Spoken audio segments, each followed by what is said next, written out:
Voilà, ravi de vous retrouver, Nathalie Kosciusko-Morizet. Si j'en crois Vincent Payon hier, vous êtes, vous et 55 maires qui ne veulent pas à la rentrée prochaine, alors vous n'êtes pas encore maire évidemment, appliquer la réforme des rétroscolaires, vous êtes des délinquants. Vous savez, Vincent Payon est, depuis le début de cette réforme et de cette contestation, dans un déni de réalité qui prend souvent la forme de propos insultants. L'autre jour, il était sur France Inter. France Inter avait fait un sondage auprès de ses auditeurs, qui ne sont pas en général furieusement de droite quand même, disons-le. Et je crois que 70% des auditeurs disaient que la réforme des rythmes scolaires posait un problème. Et Vincent Payon a réagi en disant « Ouh, ce sont tous ceux qui ont voté, ce sont tous des militants UMP ». Bon, écoutez, tout ça n'est pas sérieux. Il n'y a pas de maman de droite ou de maman de gauche ou de papa de droite ou de papa de gauche. C'est pas ça qu'ils sont en train d'insinuer l'idée que vous êtes des délinquants, voire même des factieux, parce que c'est la loi de la République et que vous ne voulez pas l'appliquer. Il y a quand même 55 maires qui disent ouvertement, alors que c'est la loi de la République, pardonnez-moi, à la rentrée prochaine, nous ne l'appliquons pas. D'abord, Guillaume Durand, moi je dis pas ça, en aucune manière. Mais Estrosi le dit à Nice, il ne le fera pas. Ça Estrosi le dit, mais moi je dis pas ça. Moi ce que je dis, c'est que la réforme aujourd'hui, elle est inefficace, elle est même, dans une certaine mesure, contre-productive, et en plus chère. C'est-à-dire qu'on a fait un truc qui ne sert à rien, et qui a même des effets assez négatifs, et qui coûte beaucoup d'argent. Mais c'est la loi de la République. On doit quand même pouvoir en parler. Oui, mais enfin, on peut. Moi, ce que je dis aujourd'hui... Est-ce que vous serez, par exemple, devant l'hôtel de ville à midi avec les manifestants, les profs ? Écoutez, ce que je dis, c'est la manifestation des profs. Moi, ce que je dis très clairement aujourd'hui, c'est qu'on avait prévenu que cette réforme n'était pas une bonne réforme. Bon, ils ont quand même voulu l'imposer de manière précipitée à Paris, et ils l'ont voulu l'imposer parce que Mme Hidalgo a voulu être la meilleure élève, comme en tout, de François Hollande. Le résultat, c'est une vaste désorganisation. Ils nous ont dit, après les vacances de la Toussaint, vous verrez, ça va aller mieux. Ça va pas mieux, ça va pire. Cette semaine, la semaine à Paris d'un parent, c'est mardi, il fallait chercher son enfant à 11h30 parce qu'il y avait grève des animateurs, il ne pouvait pas rester à la cantine, à 13h30 le ramener, à 15h retourner le chercher. Mercredi, en revanche, exceptionnellement, il y avait cours toute la journée. C'est la loi de la jeudi, République. Il y avait cours des enseignants. Il peut y avoir des difficultés dans l'application de la loi, mais c'est la loi. Mais bien sûr, c'est la loi. Mais moi, ce que je vous dis, c'est pas de faire la grève de la loi. Ce que je vous propose, c'est d'abord, il faut que le gouvernement remette l'ouvrage sur le métier. Il ne peut pas rester insensible sur ce sujet, comme sur tous les autres, à la colère qui gronde. C'est-à-dire qu'il faut qu'il débloque des crédits pour que, finalement, Aujourd'hui, les enfants sont fatigués. Il y a des problèmes d'utilité des activités. Carottes, parce que la dernière fois que vous êtes venu, il dessinait des carottes. Vous avez poussé des hurlements. Mais écoutez, ça s'améliore pas, Guillaume Durand. Il y a des et c'est pas le sujet du mien seulement, ou même si c'est celui qui me concerne, mais bien beaucoup, ou de l'un ou de l'autre. C'est le sujet de tous les enfants qui aujourd'hui sont face à un système qui n'est pas adapté et qui a été mis en place pour des raisons assez largement idéologiques à Paris. Je vous propose trois choses. Vous revenons au début. C'est la loi de la République. Donc, qu'est-ce que vous voulez faire, puisque vous n'êtes pas ministre de l'Éducation et vous n'êtes pas la République. Donc, comment vous allez influer sur le ministre de l'Éducation pour que justement la situation s'améliore? Si vous-même vous dites, moi je ne suis pas comme les autres, je l'appliquerai si je suis maire. Pas du tout. Je vous réponds. À Paris, on est dans une situation très particulière parce que, pour des raisons politiciennes, la ville de Paris, pour être bonne élève, a voulu l'appliquer par anticipation alors qu'elle n'y était pas obligée en 2013. Donc aujourd'hui, on est face à une réforme qui est en cours de mise en œuvre et on vit, en quelque sorte, les problèmes. Moi, ce que je dis, c'est que je voudrais que le gouvernement reprenne cette réforme, qu'il entende les cris de colère qui montent partout. Il n'y a pas que les parents, vous avez aussi les profs, vous avez aussi les animateurs, parce que cette semaine, mardi, c'était grève des animateurs, et jeudi, aujourd'hui, c'est grève des profs. Donc vous avez tout le monde. Maintenant, s'il ne le fait pas, je propose 3 choses pour une remise à plat, si je suis élu maire de Paris. D'abord, je veux que... La liste. Oui, je veux qu'on puisse rendre transparents les critères et les profils des animateurs. Quand on emmène ses enfants à l'école le matin, on les confie à un enseignant d'éducation nationale. Il a passé un concours, il est dans une équipe pédagogique.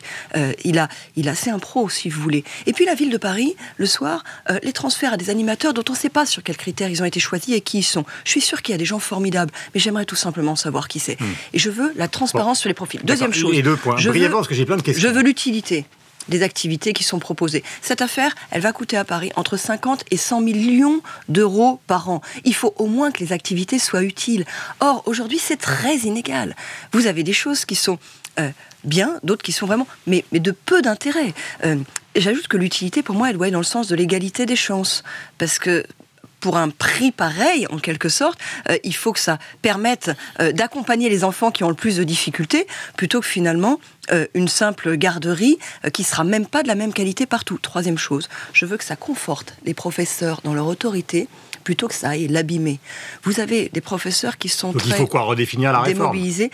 Moi, je trouverais normal que les professeurs soient associés au choix des activités. Donc vous demandez ce matin qu'on suspende la réforme? Je trouverais normal que les professeurs... Je propose 3 pistes d'évolution. Ça, j'ai compris. Je trouverais normal que les professeurs soient associés au choix des activités et même qu'ils aient un droit de veto par rapport à certaines activités dans leur classe. Je vous prends un exemple très concret. Si vous demandez il y a aux une professeurs pédagogie... en France, alors qu'il y a une loi de la République, d'avoir un droit de veto sur ce qu'ils ont à faire, vous vous rendez compte du gigantesque Pas sur ce qu'ils ont désordre? à faire, sur ce que des animateurs viennent faire dans leur classe. Je vous donne un exemple très concret, Guillaume Durand. Les enfants, il y a un âge auquel on leur apprend à tenir un stylo. Là, vous avez des petites classes dans lesquelles... Oui, vous savez, mais pour un tout petit, vous avez des petites classes, vous savez bien même, n'attendez pas les compliments, mais pour un tout petit... vous avez des petites classes dans lesquelles des animateurs proposent des activités dessin à des enfants qui, dans le cycle pédagogique de l'enseignant, sont pas encore à ce stade-là. Vous avez dans les grandes classes un décalage parfois entre ce qui est proposé, le type de pédagogie qui est mise en œuvre dans les activités d'animation et celle de l'enseignant. C'est pas normal. Voilà. Je trouve que l'école de la République doit être maîtresse chez elle. Je trouve que la gauche fasse ça. En plus, qui contrevient en fait à son discours ordinaire général, c'est. Vous voulez dire ce matin qu'il y a un divorce entre la gauche et les enseignants? C'est comme quand la gauche à Paris chasse les classes populaires et les classes moyennes. La gauche, elle est à l'envers d'elle-même en ce moment. Question, alors là, prenez votre temps pour répondre, parce que finalement, désobéissance civile, petite désobéissance civile, et puis hier Stéphane Le Foll considérant que vous êtes en train de mettre de l'huile sur le feu, et après on va revenir sur la fiscalité à Paris. Est-ce que vous considérez que François Hollande est illégitime, et est-ce que vous n'êtes pas en train de jouer un rôle, pardonnez-moi d'être franc, de factieux, c'est-à-dire de faire tout pour que la République explose? J'aimerais que vous citiez Guillaume Durand dans mes propos, celui qui vous a semblé factieux.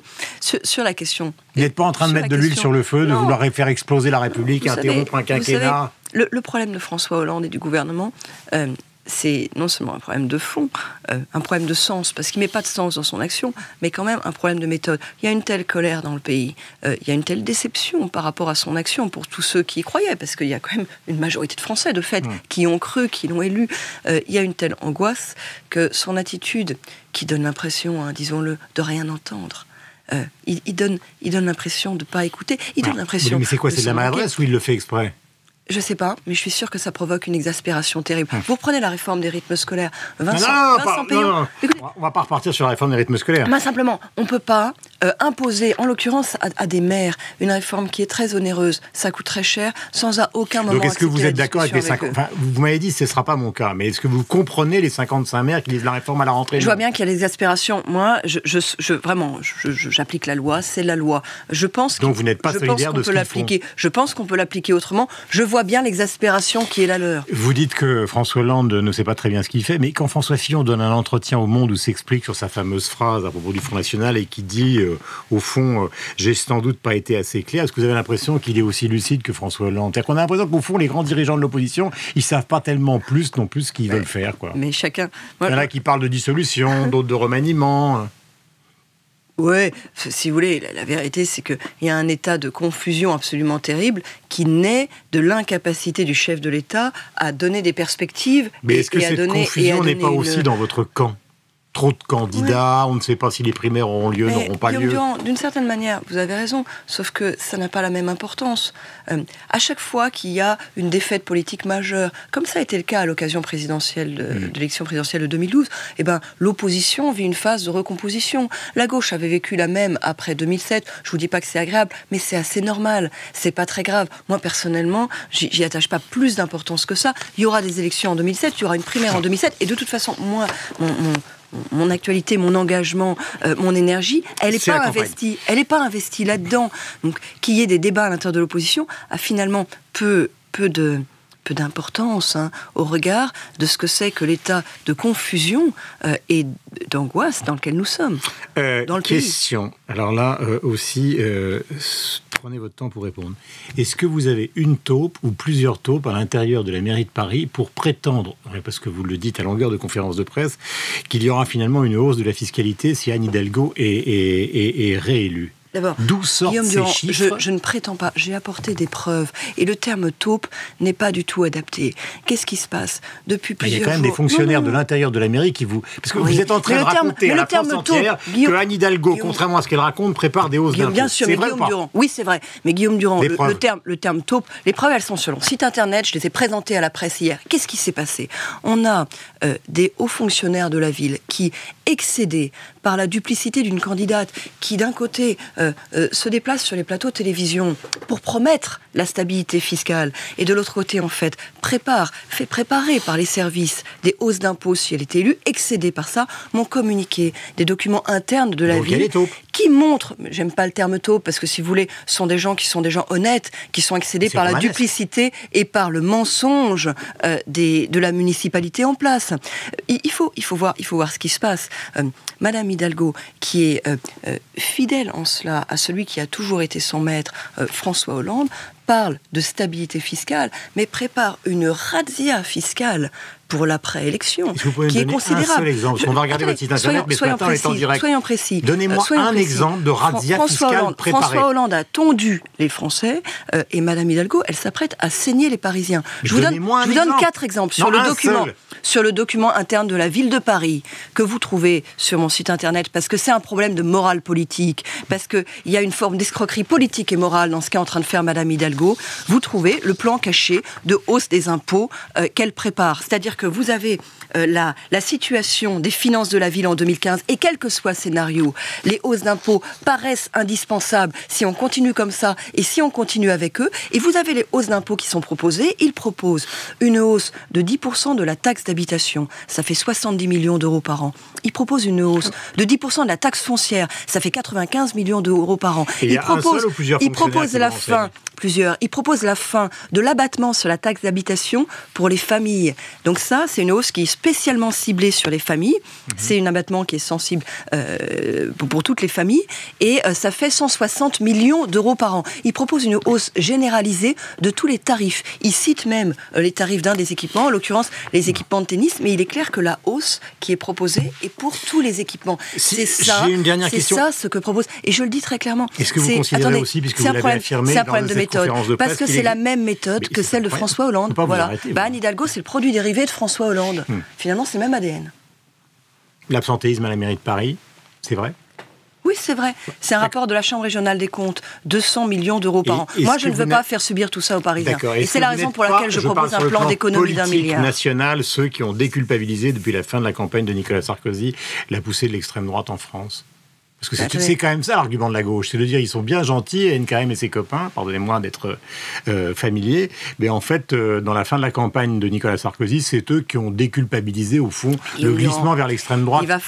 Guillaume Durand, il va falloir que la gauche apprenne à assumer ses responsabilités. Cette couverture de Minutes est immonde. Je sais particulièrement de quoi je parle. J'ai été victime de la couverture de Minutes. Vous vous en rappelez sans doute. C'était au mois de mai dernier, en plein pendant la campagne des primaires. J'avais eu droit de la même manière à une couverture de Minutes avec ce slogan agréable, un peu sexiste, pour 3 €, payez-vous NKM. Donc, je sais ce que c'est et je sais qu'elle, comment dirais-je, c'est pas seulement un problème politique, c'est extrêmement agressif, c'est extrêmement violent. Cette couverture est immonde, mais il va falloir que le gouvernement arrête de dire à chaque fois qu'il y a un problème dans ce pays, et il s'agit d'un problème grave et très grave, que c'est la faute de l'opposition, et prenne les choses en main. Merci beaucoup donc d'être venu nous voir ce matin, donc, et bonne journée à vous. Merci à vous.